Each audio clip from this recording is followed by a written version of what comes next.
যারা নূতন আমার স্নেহভাজন জ্যোতিষ শিখতে চান, জ্যোতিষী হয়ে কিছু উপার্জন করতে চান সৎভাবে, তাদের উদ্দেশ্যে আমি কিছু কথা বলছি। আমি দীর্ঘদিন কলকাতার সবচেয়ে বড় কলেজে আমি প্রফেসরি করেছি। কলকাতার প্রায় 90% স্টুডেন্ট আমার কষ্ট হয়, আমি মজা বলছি, কষ্ট হয়।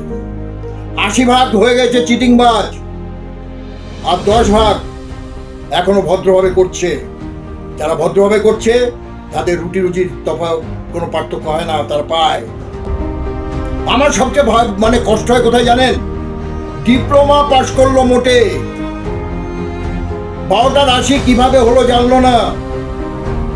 ওই ঘরগুলোর মালিক মেষের মঙ্গল আর বৃশ্চিকের মঙ্গল কেন হলো জানলো না।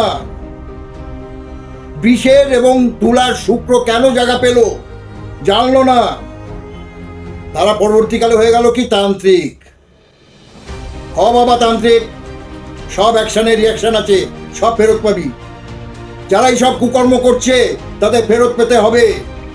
তবে আমি তো তাদের অমঙ্গল যেতে পারি না। একজন সিনিয়র অ্যাস্ট্রোলজার হয়ে আমি তাদের উদ্দেশ্যে বলবো, 2 কেজি কাঠ পুড়িয়ে লাখ লাখ টাকা নিয়ে লোকের চোখের জল না পেলে, তার আগে পশ্চিমবঙ্গের সমস্ত শ্মশান এখনো ইলেকট্রিক হয়নি।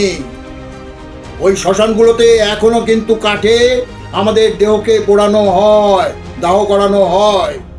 সেই যে ডোমরা আছে, সেই ডোমেদের পায়ে হাত দিয়ে গুরু বলে মেনে তারা তো মনকে মন কাঠ পোড়ায়।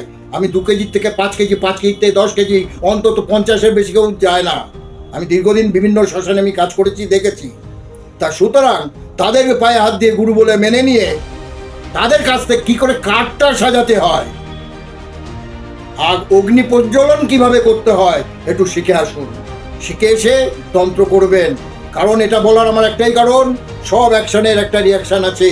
আমার যে ভাই বোনেরা এটা করছেন তাদের যাতে কোনো ক্ষতি না হয়, তারা যেন জীবনে কষ্ট না পায়, তাদের অ্যালার্ট করে দেওয়া।